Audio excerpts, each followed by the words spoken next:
Oh, now it's working. Oh, it told me I was live. Hi, everybody. My name is Dylan B. Dickerson White. I'm Mr. Trans USA 2022. And I wanted to do this last little bit of an information session, sort of on the purpose of Trans USA, what we are, what we're not, and some of the registration details, because our registration is going to be closing on September 30th for this year's competition. There's still plenty of time, even though the competition is in November. I'm going to say I had about 5 or so weeks to prepare. Didn't really start going at it till about a month before. And being there was no talent category, it was really much easier for me to focus on the categories that were involved in the pageant. But yeah, I kind of wanted to wait for a few more people to jump in. Maybe I have a sip of this wine.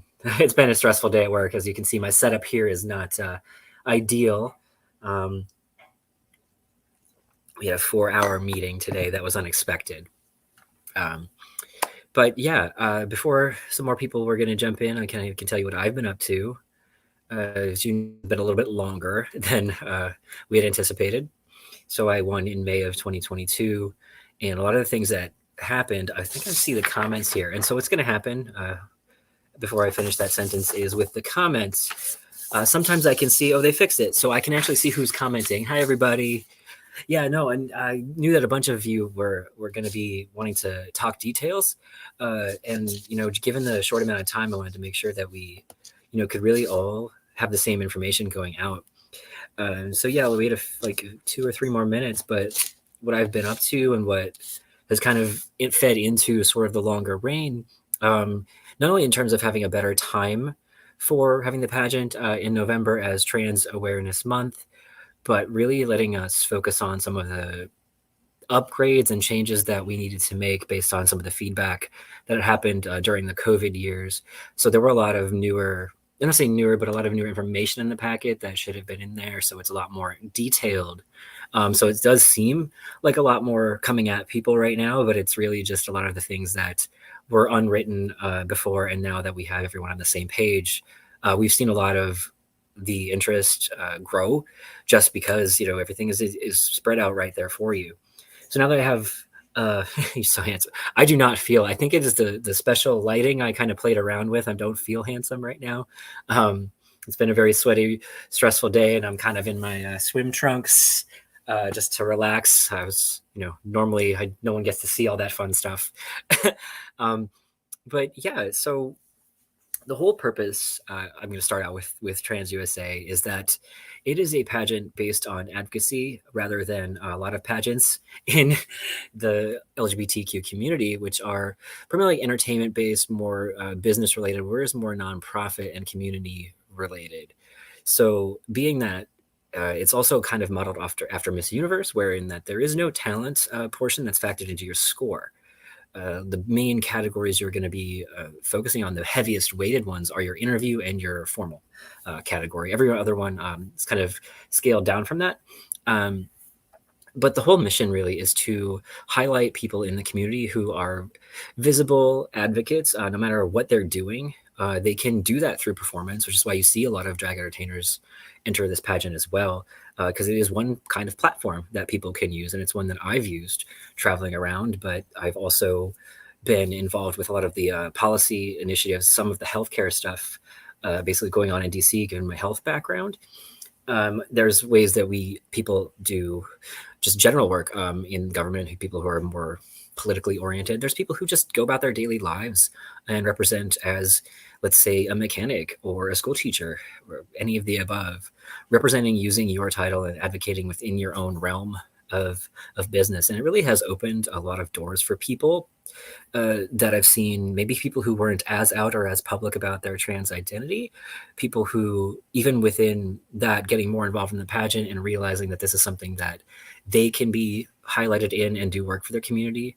And on the flip side, people who have been in the drag community have really found, especially me as well, something about the pageant. Now that I am not hiding behind the drag side of me, how does the other part of me shine on stage? How does the real me shine on stage?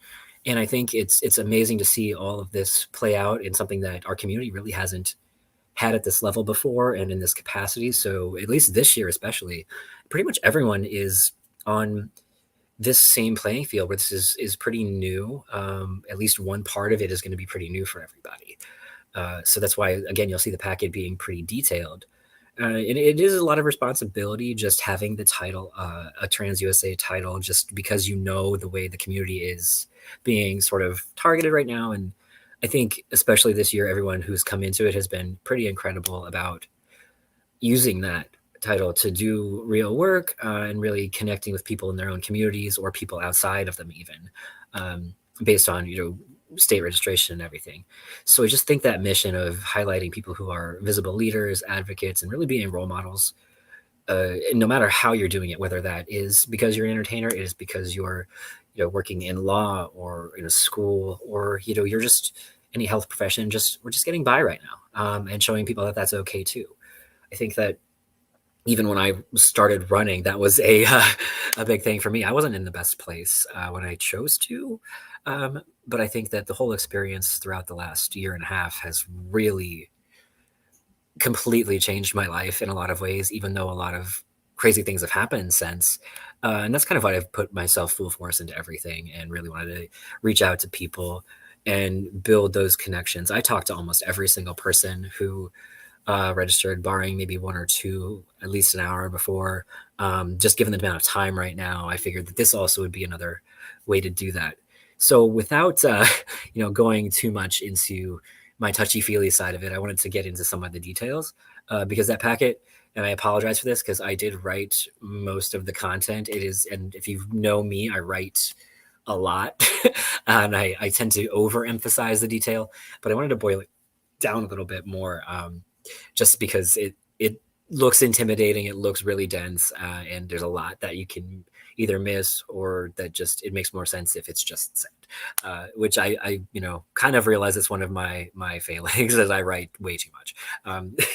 So the specifics of the competition this year, it's going to be held in Milwaukee, Wisconsin. That's where we were founded. That's where our owner and promoter lives. I actually almost a professor. I have a master's degree in integrative neuroscience, and I was considering going for my PhD, so I was almost a professor. But I figured that I liked writing about science, more than actually, plugging things in and doing that kind of stuff. So the national competition is going to be in Milwaukee, Wisconsin. Like I said, our owner and promoter lives there. And I've been working hand in hand with him pretty much all year. And we decided that, especially for this year, keeping it where the home base is, we always come back from Milwaukee Pride. We spend several days there. So it will be in Milwaukee, Wisconsin, right downtown this year, actually. The two venues being Marcus, where we had our event one year, and then that would be Saturday night. Sunday night's going to be a little bit different experience with the sort of table seating style at Turner Hall Ballroom, more of a historic kind of feel. So you'll get a different feel at each of the venues, but they're still both a couple, like you can see them from one another. And luckily this year also we've worked out with our host hotel, the Hilton. It's a 4-star hotel downtown there, a pretty great rate for all the contestants and our attendees. So you'll be within walking distance of the venues as well. So no, extra Uber charges here and there. You forget something. It's all going to be pretty much right where you need. So you're not spending a whole ton of money. So yeah, that's November 3rd through 5th are the competition days in Milwaukee, Wisconsin. And the rates that we have for the contestants are great at the hotel. I mean, I spent months trying to work on this with those people and blab their ear off about what we do and why we do it. And all this information is also on the website, transUSAnationalpageantry.com. Thanks to Jackson B. Knight and Eddie Broadway, who have helped us update that throughout the last few months. So you might want to know, if there's no talent category, what the categories are for Trans USA, because that's a big thing. If you're having 2 months to prepare, you want to know, what am I preparing? As I kind of said, the biggest categories here, we'll start with the first one, is going to be interview. And it's a personal interview, but also when we mean personal, it doesn't just mean about you, but about your feelings on things, your opinions, how your responses to things. And I will say that this interview for me was the most challenging yet most fun one, and the one I felt the most authentic in. It's a longer interview. It's 10 minutes than I had in most pageants, and because they really, your answers can be a little bit more involved and detailed.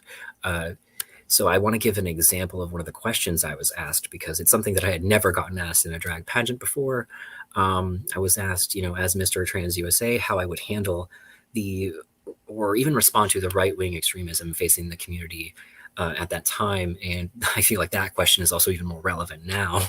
I focus sort of mostly on having to navigate that same issue within my own family, and the sort of patience it takes to sit and listen to arguments that you don't always agree with, and being able to do that as a person who's really good at being uncomfortable and putting myself in those situations that other people may not. And that's kind of the answer and approach I took with that. So some of the questions you get are going to be about the issues, how you feel, how you respond to them.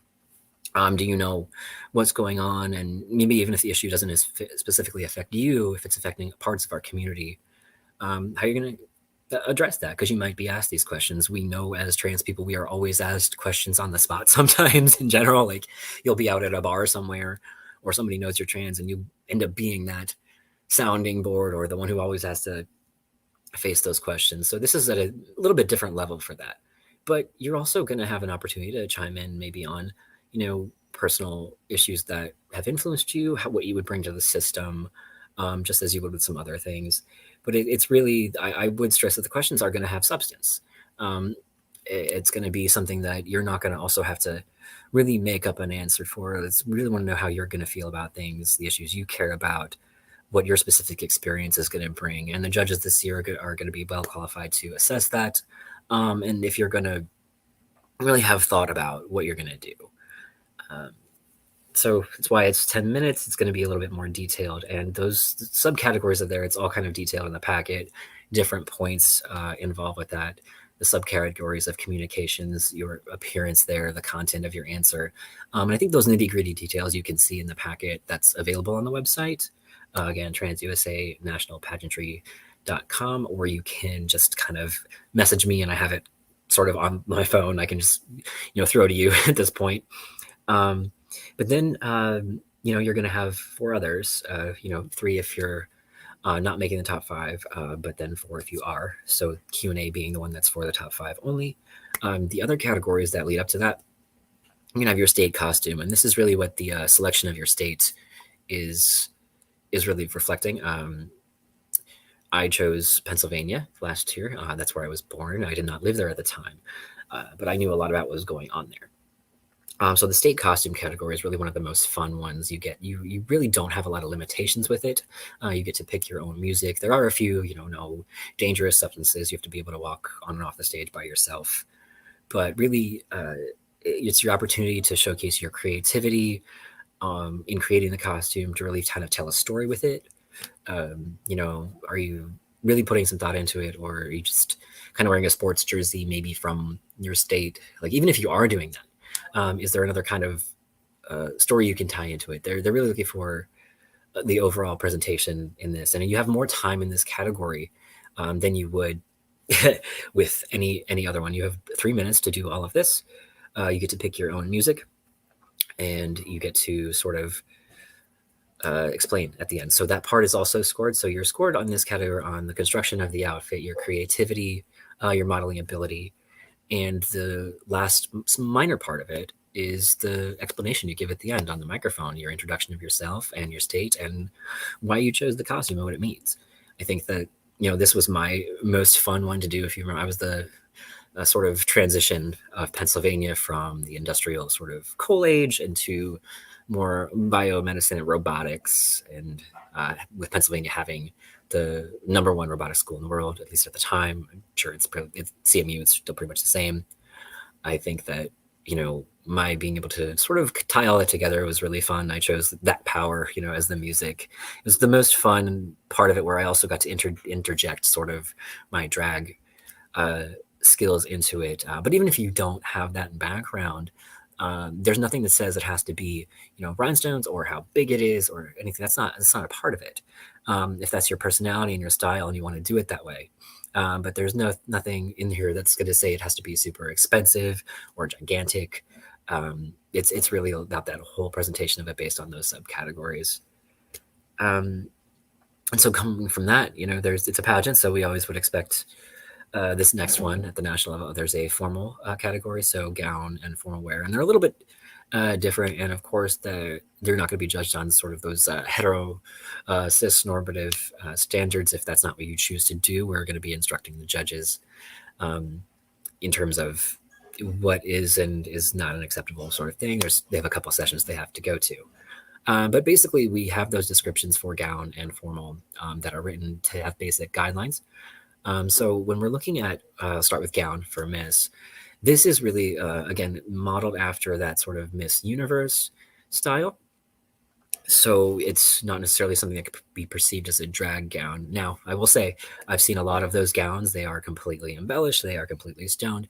Some of the things that I have seen is, though that they are a little bit smaller stones, or some of them may be fabric. It's really something that's a little subject to interpretation. You walk that fine line, and how you accessorize, your hair with it. All of that really kind of comes down to how it's perceived. And we all know that there are some boundaries that are blurred within this pageantry. So it's not going to be something that's extremely, cut and dry if it has gigantic stones. So there's some room in both of those for flexibility. But this really is supposed to go towards the more elegant side than glitzy, like you were going to a gala event.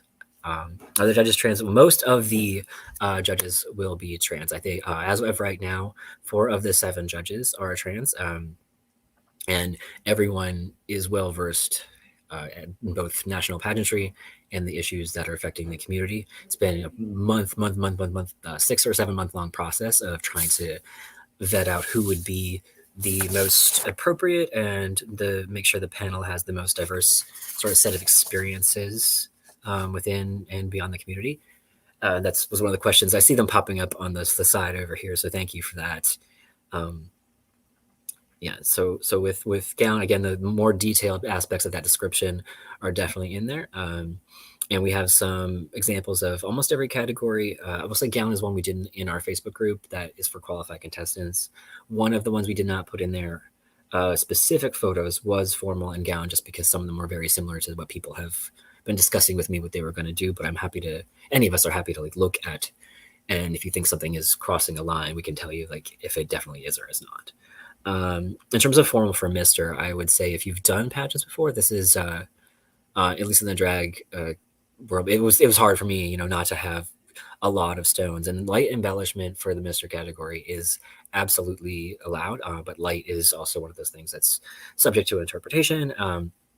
Essentially, again, not being perceived as a drag gown. Maybe as more a red carpet, something you would see AAG after 6, for example. It's really if you've done patches before, but it's not saying that it has to be plain. Part of this category and part of the swimsuit category is personality. We don't want to see 25 black swimsuits or 25 plain black suits or tuxedos. We really want to see in both just your personality shine through. Does this feel like it's coming through as authentically you? Because you can model something great, you can look beautiful, but does it feel generic? I mean, do I see you coming through? And the judges really getting that. They'll already have talked to you. They'll already have seen some other things from you. So at that point, it's really showing you and just showing your entire personality from every aspect of that category. And this one, and in swims, they're both based on the same criteria subcategory wise. You're modeling, the quality of the outfit, of course, you're wearing. That would be like strings or construction, how it fits. And just that personality aspect. So both of those are those subcategories for that. Swimwear, I've gotten a lot of questions about this one. I'll spend a little more time on it. Given that some people, maybe this is a hard category. And we had some changes this year for Mister. And this was the one I was most terrified of personally. And I'm going to say that nothing about the swimwear category for Trans USA is based on body type, size, anything at all like that. And I want to go back and talk about eligibility requirements and what we have in there, because this is something that is pretty important. There is no requirement in anything that you have had to have any hormones, any surgeries, any changes to legal documentation. The divisions are open for Mister to AFAB individuals who are trans men or non-binary. And we have the Miss Division open to AMAB individuals who are identified as trans women or non-binary. And it's very, very open as long as you are comfortable with the honorifics of Mr. and Miss. And I encourage people to really explore their own identities within those if they feel comfortable with those. There are talks of, other types of expansion, of course, that have been ongoing. But for this year, this is what we are working with. And so when I want to, before I get to the swim, I see another question that's here. It's pretty important. The judges will be fully announced. We know who they are mostly right now, waiting on a couple final details. After the close of registration itself, we want to know, obviously everyone who's just because you don't want to pick a judge, let's say, and then somebody from there who's super related to them, super close, a tie that could be perceived differently, would decide to register after that. So that's something we want to avoid, any type of conflict, even perceived conflict, no matter how professional, of course, somebody is. So we want to make sure of that before we finalize completely everything. We have selected the panel based on the conversations we've had and with them and with the board throughout the year. So with swimwear, I've been asked a lot of times, again, why would we have something like this?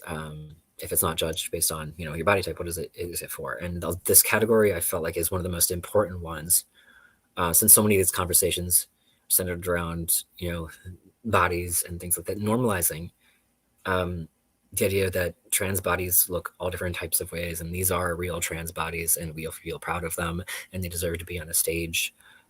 It was one of the most amazingly validating experiences of my life to have those people, because I never, in pageants that I had done before, had the opportunity to do this kind of category in a judge capacity. It was a non-judge category and one that I had done before. I had done an Andrew Christian shoot, but I was, there were only a handful of trans guys at the time. I had not had top surgery at the time. It was not the same for me to have this experience.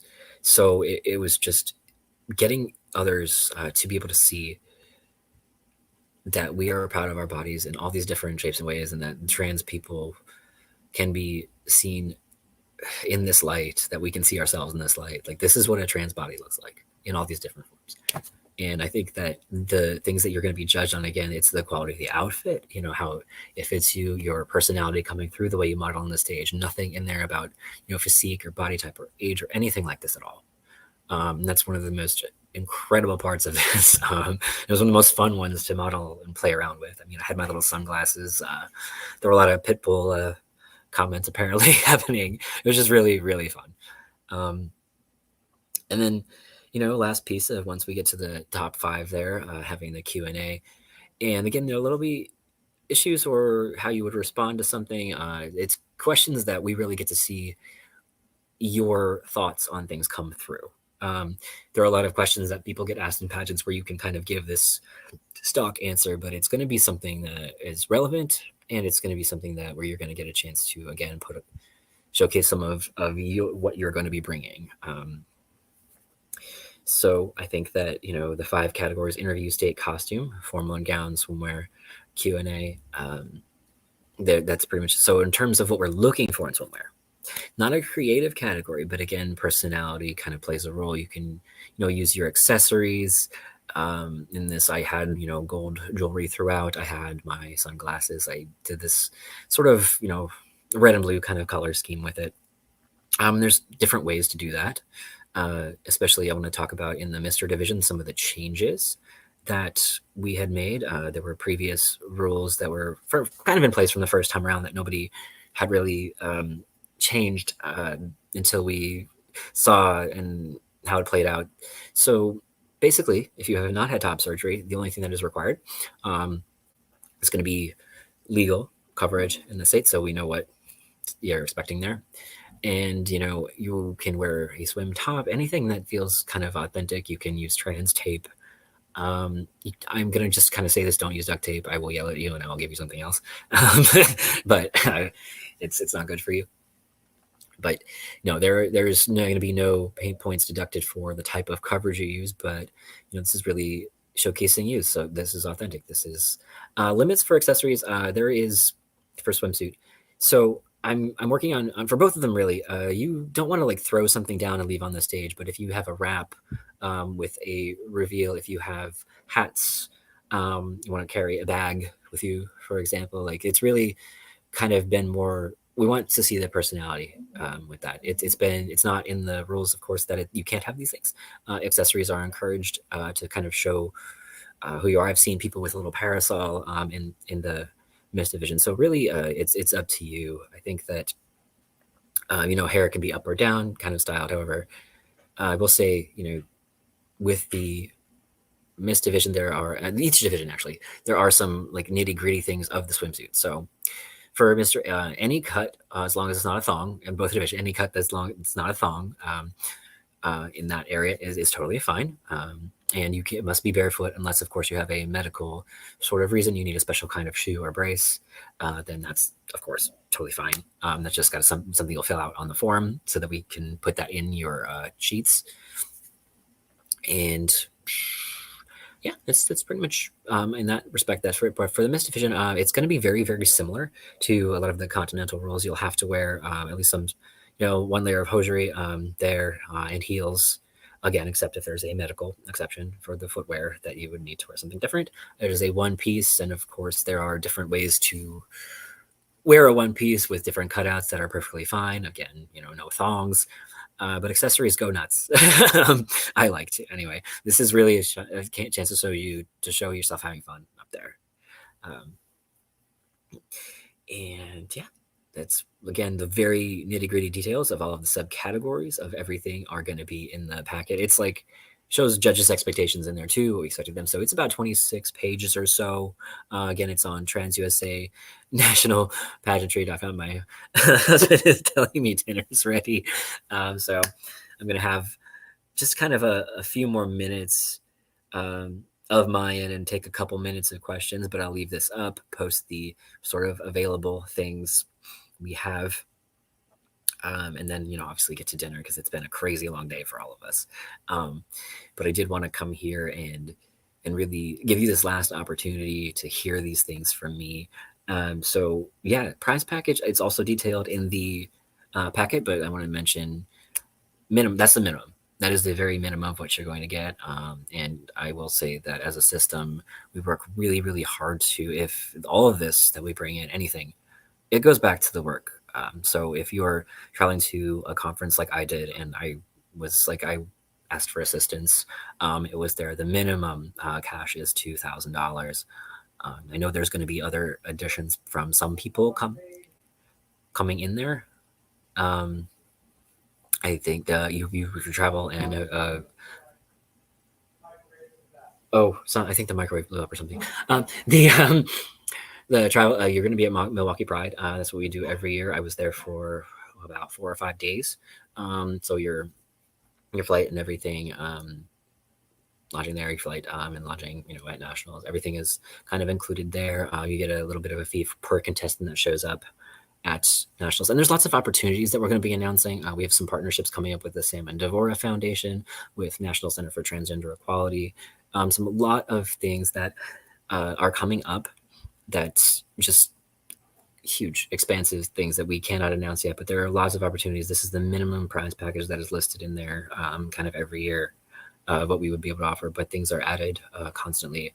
And, again, I can say as an organization, if the funding is there and it's not, it's all for you, for the community, it's all for us. And it's one thing that I really, really enjoyed. We are a true nonprofit. So that also helps when trying to get things with other organizations. That really helps. And we do a lot of work in trying to teach people ways to navigate nonprofit status, ways to use that to benefit the community as well. Yay, thank you so much, Evian. I'm so excited for the ones of you who have reached out, in this last little push, really pushing together. I think it's going to be absolutely wonderful. I see a comment that says, right now, will you call me tomorrow? I don't exactly see every single person's name. Sometimes the things with this kind of get messed up using StreamYard. My dog is grumbly. I think she smells the dinner. So how does the registration work? That's one of the big things, right? So right now, at this time, we have 45 registered representatives, 45 people who are qualified for nationals at this time. So the way this works this year, it is about triple almost what we had last year. And I think, a lot of the stuff happening in our community has prompted people really to engage in this way. And it's incredible. But we wanted to keep consistent with what we had set for everyone. So as of this time, it's a pretty simple process, the application. It's within this 26-page packet. It's just a couple pages where you're filling out some basic information, a little bit of a bullet point bio, and you'll select, 3 choices for a state to represent. Now, that's going to be some difficult because some of the more centralized states or the more populous states, those have been chosen already. But we don't have residency requirements, and I think that's really important because I felt more comfortable representing the state I was born in. Some people actually chose to represent states that typically have a harder time getting representation.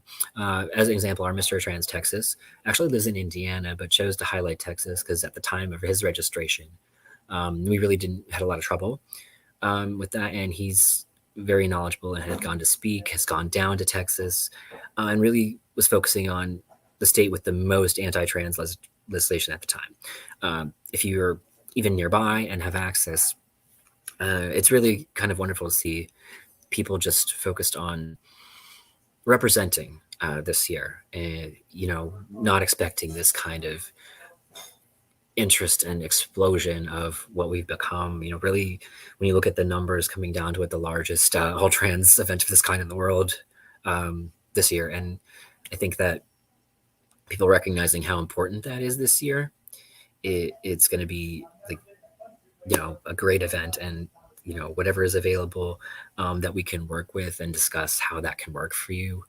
I am absolutely willing to do that because I think it's just so important. And, with the level playing field we have right now, with the way that we are able to prepare at this point. So yeah, the registration deadline is September 30th. The registration fee after you fill out that application, it's a couple pages in there, is $250, which includes the sash and the shipping of it and everything. And that really, just helps us to keep everything running. It's much, much lower than we have ever kind of had. I mean, I think it was $400 when I did it, but we really kind of wanted to make sure that it was more accessible to everyone. And yeah, after that, it's pretty simple. Once we get it and look through everything, kind of just, cross our T's, dot our I's, you'll get a welcome email from us as an organization. It'll have the next steps, which is 3 basic things: a photo in white or as close as you can get, because I can do some editing tweaks in Photoshop for just to make the announcement. You'll have to schedule before November comes an interview with me. It's non-scored. It's just that basic, again, in lieu of a prelim. This is something we're doing just to make sure and have that conversation. Helps you prepare, and it also helps us, market you in your state and around everywhere. It's a really good publicity tool. These interviews people have circulated around have really helped people get them into speaking engagements, get them some notifications. Sorry, I keep looking at my notifications. Get them some notoriety. Hi, Mercedes. And the last little bit of that is just a little 30 to 60 second sort of intro video or PSA on something you want to talk about. For this last group in September, we are not requiring you to do that in your SASH because you may just want to get that out, but it's just another introductory video that we get to kind of circulate around. It's part of the video interviews that are aired, but then we're going to be circulating them around as the competition comes on social media. Yeah, those are the basic 3 things in the next 2 months. And you'll be added to our Facebook group, which has some of the sample questions too you'll see in the interview, the online interview, the non-scored one. It has some tips for fundraising. It has some tips for working with different nonprofits, some letters you might want to send to get some funding from different organizations. Has information on our souvenir book, things you can do to support. Everything like that. Has links to the hotels for you, links to tickets, all sorts of things. So a lot of resources in there for everyone. We kind of post every couple of days, updates on everything. Yeah, so we're not just going to leave you, especially in these next couple months, to, struggle on that. And, I think that I can answer probably any specifics as the comments come up. I'm going to probably only be on here for a few more minutes because I know that this is really, a longer video. But I want to say, just in general, as I wait for some questions to come in. Hi, JP. JP's seen me do these so many times with different capacities.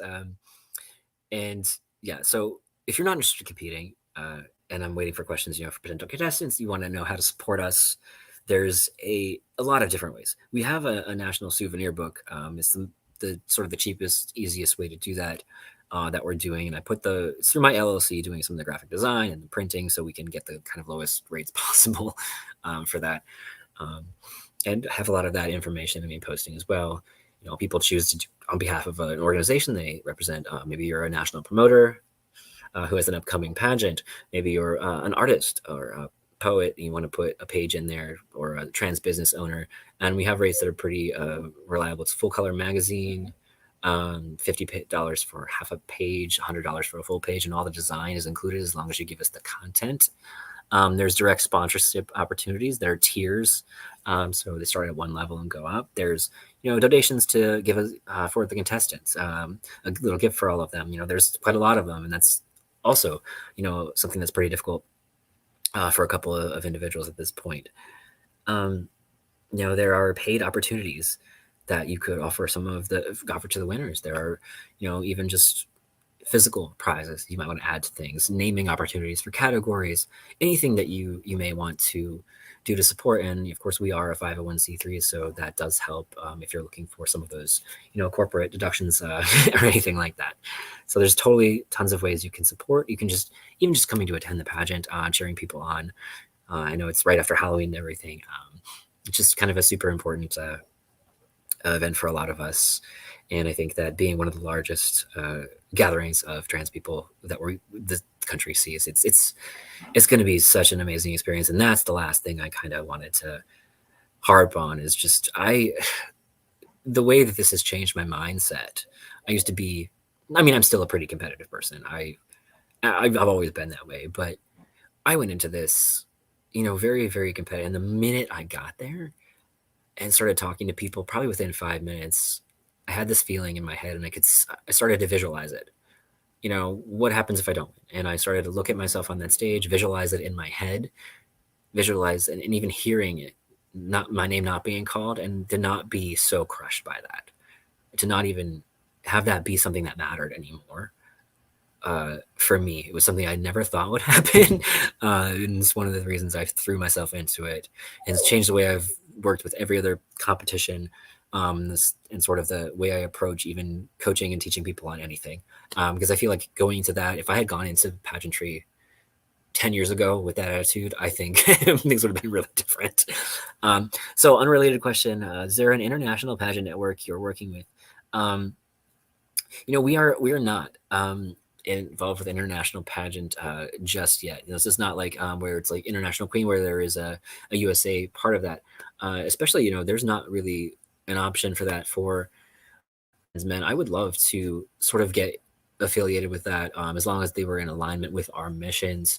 But I think that my particular focus, especially, was growing it to the level it is now and keeping growing it so that this is something that we can look forward to in the next couple of years. But I would love to work on that. And even as a contestant, that is something that you may want to say, like, this is going to be part of what my multi-year plan, staying involved would be. So that's a really great thing to bring up, when you're talking about goals you have and things you want to do for Trans USA. It was an absolutely unforgettable experience. And it's something that I think that I like the idea that it's something that it's not drag related. In the categories in the pageant itself, and that gives more people an opportunity to really interface. No problem. And get involved with the idea that this is not something that is just solely for drag. And it gets back to the roots of pageantry, like why you do it in the first place. It's not always just to dance around on stage and have fun. I'm fortunate enough and lucky I've been doing this long enough and have the experience I do to be able to do that anywhere I want, when I want. And I wouldn't really necessarily need a title to be able to perform anywhere, but this title has given me access to corporate panels, continuing medical education things, meetings right down near by the White House and on Capitol Hill. It's been truly incredible. The doors that this has opened for me and for so many of the contestants, the work they've been able to do for the community as well.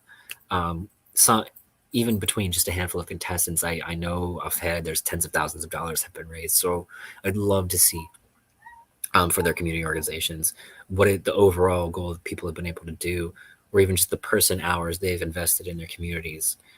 Yeah, I know I'll leave this up. Yep, absolutely. I'm about to head off myself, Tyler, and yeah, it's totally okay. I'll leave this up and kind of, put those things underneath his comments, the states that are still available.